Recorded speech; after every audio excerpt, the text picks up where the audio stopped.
looks like we're live. Hello, hello, good morning, good afternoon, good evening.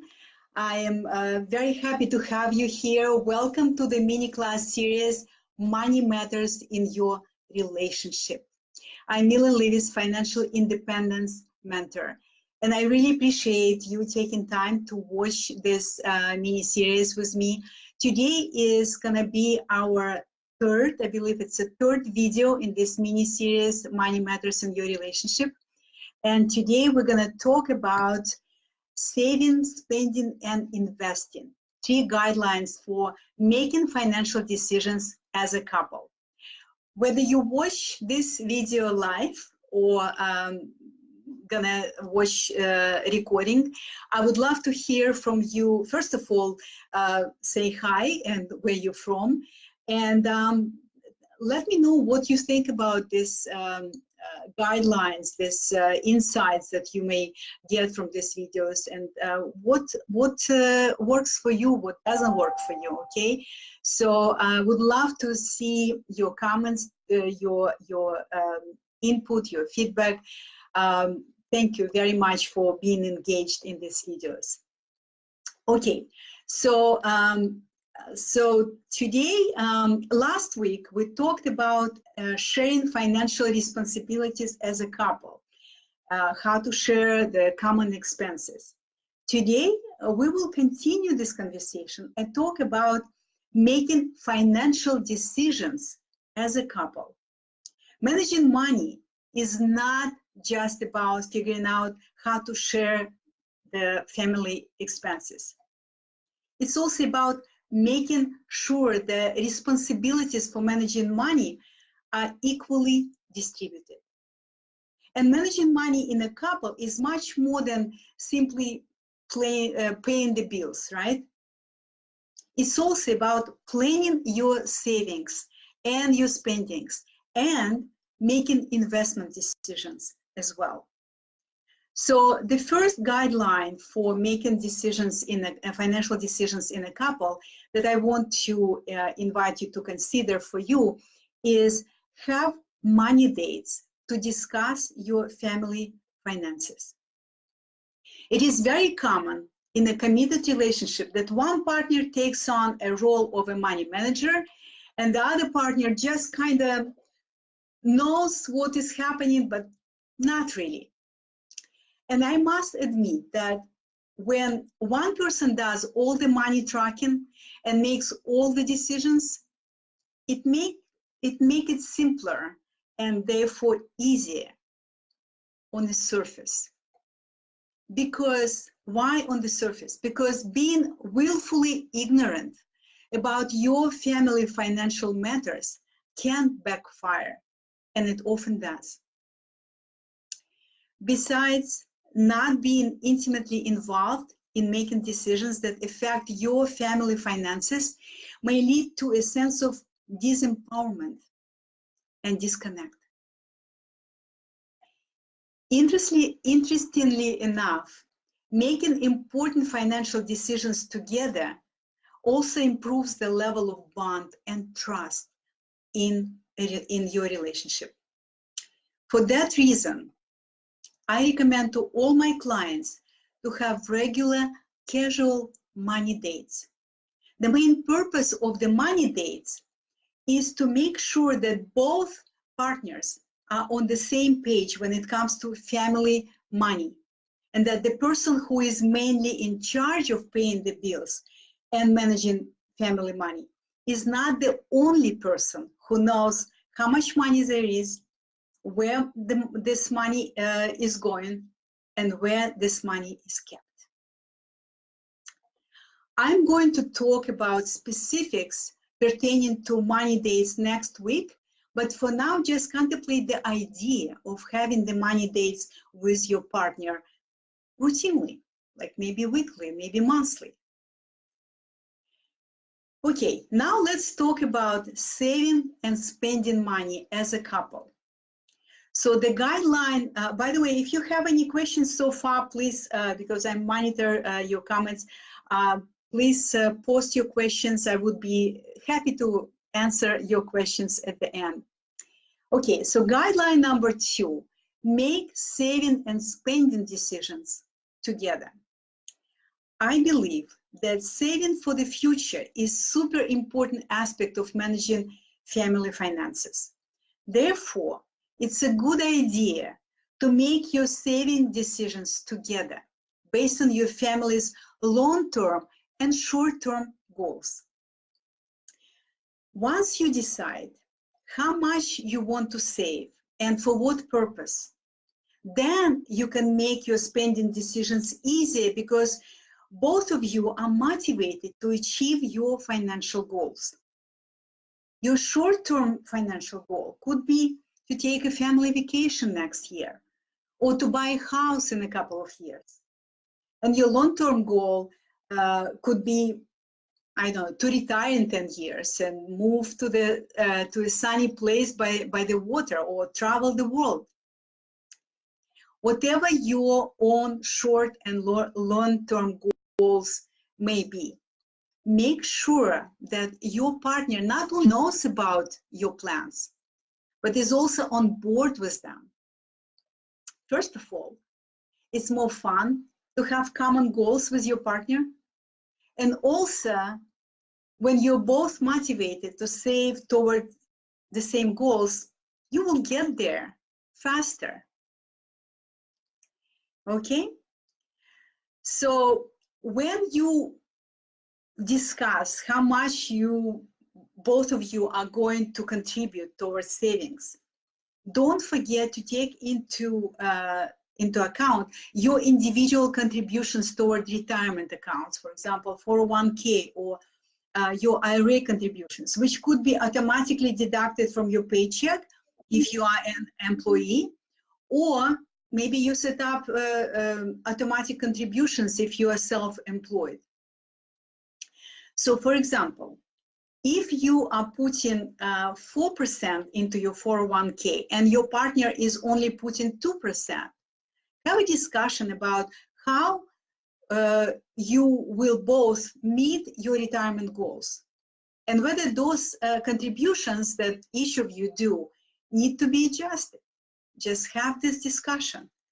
It's just a conversation.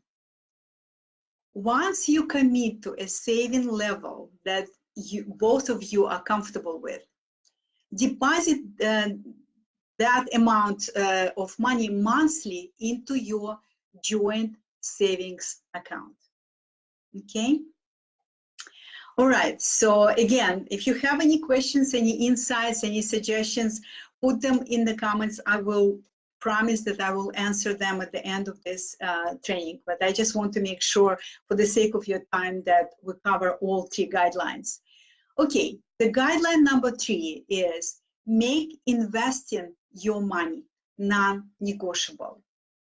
So whether your partner wants to invest or is skeptical about investing or lacks the knowledge about investing, it's important to have a conversation about it and make investing some of your money, family money, non-negotiable. It's very likely that one of you might want to be very aggressive in your investing, while the other partner is content to keep family money in a low-risk, low-interest savings account. If that's the case, consider taking the investment training together. So you will be on the same page in terms of your investment knowledge, which will likely help align risk tolerance dynamics between the two of you, because both of you most likely have different risk tolerance, but taking the investment training together will help you to align your risk tolerance dynamics between the two of you. In addition, you may consider meeting an investment advisor who could review your financial goals and available investment capital and come up with an investment strategy that would not duplicate your individual investing efforts and would make sense to both of you. Whether you choose to invest on your own or decide to outsource your investments to financial professionals, I want to encourage you to make sure that both of you are aware of where your money is invested, how well those investments are doing, and whether you are on track as a family, as a couple, with your retirement plans. So the bottom line, both partners need to be on the same page when it comes to family money. Making important financial decisions together improves the level of bond and trust in the relationship. And that's all for today's mini class. Let me see if there are any questions that you have. What if one partner is unwilling?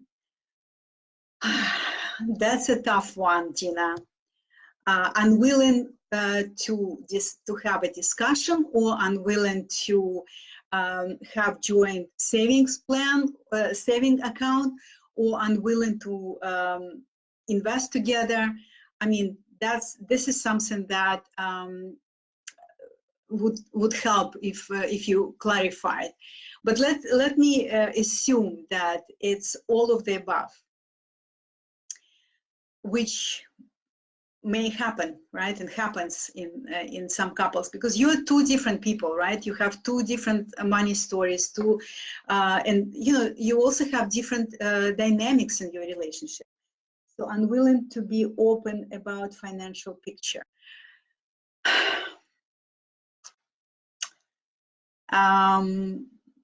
Well, that could be a subject for marriage counseling, or if you not open to marriage counselor, then I would suggest that you start taking care of yourself. Have your own saving account, start investing your money yourself, get educated about financial matters as much as you can. So basically, in one sentence, lean on yourself.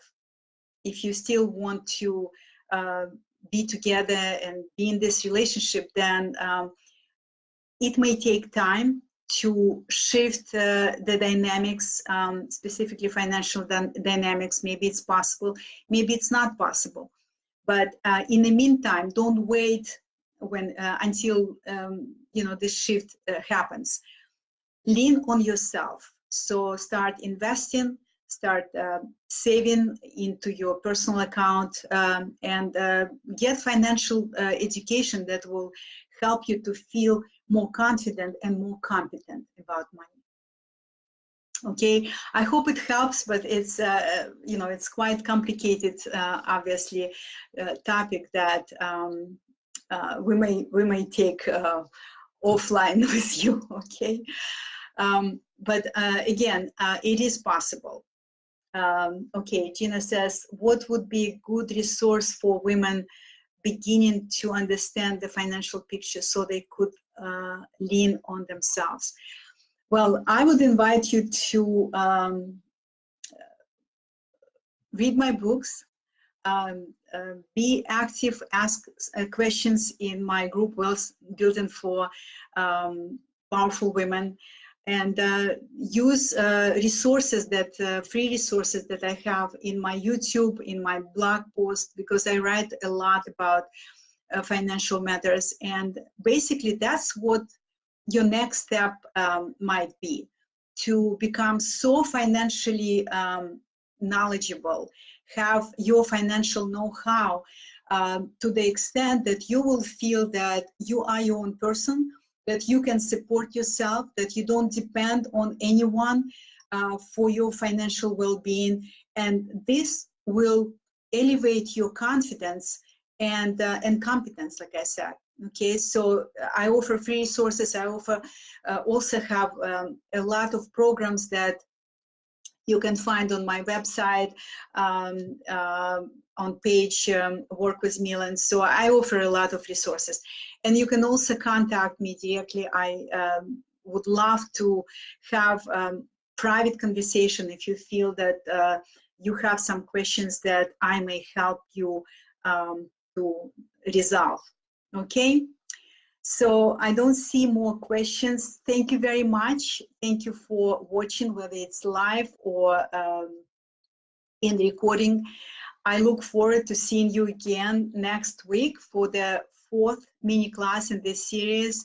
And again, if you want to access free resources, please sign up to my YouTube channel called Milan Levis Channel Wealth. And you can also find a lot of useful financial financial articles on my blog, on my Dare to Change Life website. And finally, for real-time support, I invite you to join my awesome private free Facebook group community called Wealth Building for Powerful Women.